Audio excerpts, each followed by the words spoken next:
Olá, paz e bem.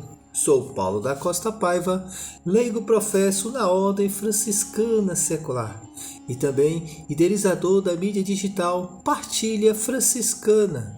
Lá você encontra tudo relacionado à nossa espiritualidade, a espiritualidade do nosso pai fundador, São Francisco de Assis. Você encontra textos, você encontra vídeos, histórias de santos, curiosidade e muito mais. Aproveitando, faço também um convite a conhecer nossas fraternidades espalhadas pelo esse mundo afora há mais de 800 anos, levando Cristo e a Boa Nova.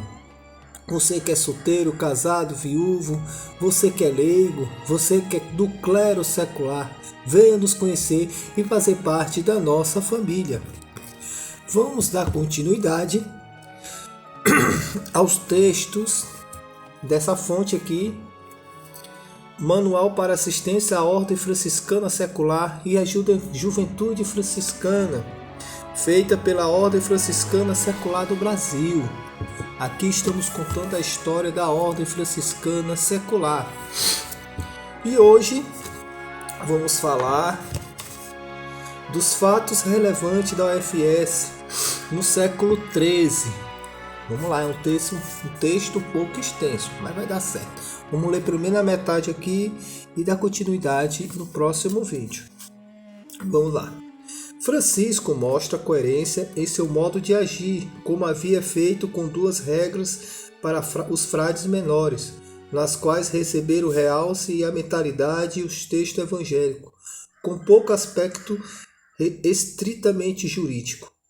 O fez no momento em que os seculares pediam orientação para viver evangelicamente. Também para os seculares, a forma vitae é o Evangelho de nosso Senhor Jesus Cristo, mesmo se diferentes sejam as estruturas, modos e condições de vida. Francisco e seus irmãos apresentam aos leigos e leigas penitentes que os procuram pedindo conselhos para viver o Evangelho na família e no mundo. O conteúdo e o estilo da carta chamada Recessio Prior, com diversos aspectos, sobretudo jurídico, do memorial e propósito. No Recessio Prior, não se faz referência alguma à estrutura das fraternidades da UFS, em qualquer nível, nem se fala da animação da fraternidade. Seu conteúdo se situa no plano carismático evangélico. O Memorial Proposite canaliza o carisma e o codifica para a vida dos penitentes da Ordem Terceira Franciscana. Ao Memorial Proposite deve ser acrescentado outros documentos pontifícios que contribuem para o desenvolvimento da vida da OFS. Olha, isso tudo é do século XIII, né? Nos primeiros séculos. Fala da regra e de alguns outros textos. Oficial que orienta e dá um suporte à Ordem Terceira. Então vamos lá. Repetindo aqui, o Memorial Propósito deve ser acrescentado a outros documentos pontifícios que contribuem para o desenvolvimento da vida da OFS, particularmente quando surgem dificuldades devido aos abusos e à desordem nascida de um povo cristão em efervescência, mas muitas vezes em oposição aos critérios e à fé da Igreja Católica. Olha que interessante. No primeiro século franciscano, muitas vezes os franciscanos seculares ficaram confundidos com os beguinas e os beguardos, também com os fraticelli, rebeldes diante da autoridade da Igreja. Os papas se empenharam em salvar os franciscanos seculares desta confusão e protegê-los da insídia dos bispos, do clero, particularmente da autoridade civil. Aqui fala de alguns grupos heréticos e alguns deles que surgiram dentro da própria igreja, que é o caso dos fraticelli, que era uma comunidade, a fraternidade franciscana da primeira ordem, né, que passou por aquele momento confuso Logo após a morte de Francisco, existia duas facções dentro da ordem, tinha os espirituais e os de comunidade. Infelizmente, alguns grupos dos espirituais, aqueles que queriam viver tal qual a regra do Francisco primitivo, não aceitaram nada de evolução e nem progresso dentro do contexto franciscano da ordem, abraçaram algumas ideias heréticas, né? E poderiam confundir alguns grupos de penitentes. Então a igreja agiu rapidamente, evitando que esses franciscanos penitentes entrassem em conflito com algumas alas mais radicais e heréticas dentro da primeira ordem. Como tinha acontecido com os frades menores, muitos homens e mulheres de diferentes níveis sociais, nobres e pessoas do povo, letrados e ignorantes, clérigos e leigos, acolheram a proposta de vida evangélica de Francisco e de seus companheiros para viver o evangelho em suas próprias casas, aquilo que eu já tinha falado antes. Para esta promoção vocacional, colaborou muito o estilo de vida dos penitentes, bastante estimado pelos seus contemporâneos, que os consideravam pessoas de confiança. Por este motivo, muitos lhe confiaram a administração de seus próprios bens e em muitas cidades, sobretudo na Romagna e na Umbria, a supervisão de eleições dos mercados e dos interesses comunais. Olha aqui, a forma de vida era algo assim tão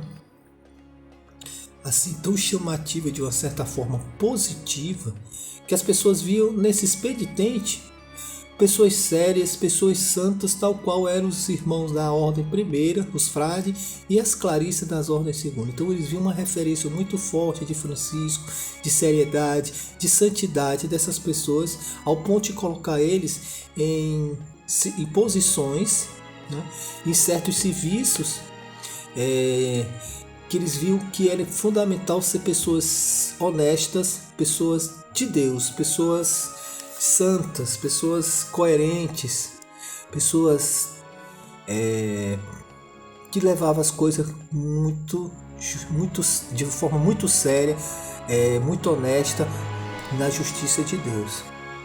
O modo de viver do franciscano secular não era o do estilo do monge ou do religioso, mas o da ordem da penitência, que propriamente como ordem gozava de certos privilégios, como já explicamos anteriormente. O principal parece ser o da isenção da autoridade civil.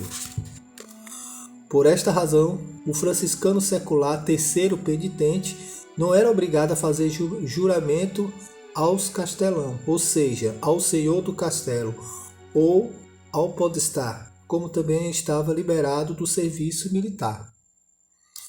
Outro privilégio era o da isenção do fórum civil. Não confunda. O primeiro é da isenção da autoridade civil e esse aqui era a isenção do fórum civil.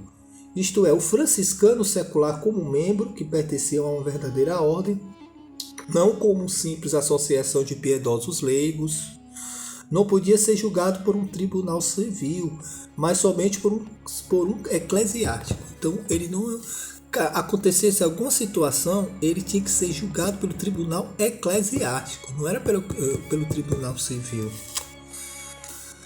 E gozavam de imunidade do interdito, isto é, os franciscanos seculares, como os clérigos e os religiosos, poderiam celebrar a Eucaristia e o ofício divino em suas próprias igrejas, com as portas fechadas e sem fazer o soar o sino, desde que a proibição não fosse nominal. Quem seriam esses franciscanos que poderiam celebrar a Eucaristia? Claro que não era um leigo.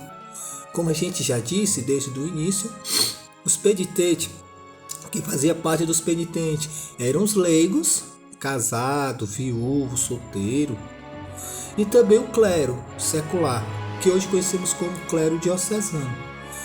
Eles também faziam parte desde os primórdios das fraternidades de penitentes. Então esses poderiam celebrar a missa particular para a própria fraternidade, né?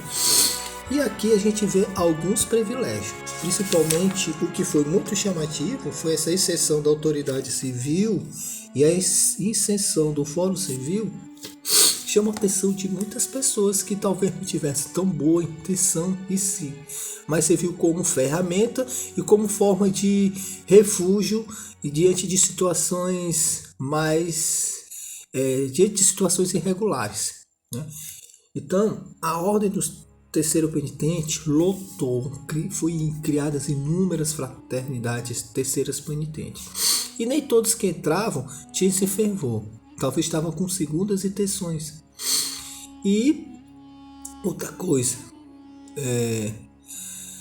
diante de uma situação que vamos ver mais lá na frente, vexatória, deu muito trabalho aos irmãos da primeira ordem acompanhar diante de algumas situações assim complicadas, vexatórias, por causa desses privilégios que futuramente Leão XIII, já no século XIX, tirou muito desses privilégios que hoje não existem mais, para evitar essas confusões e também evitar que pessoas de índoles duvidosas entrem na ordem, né?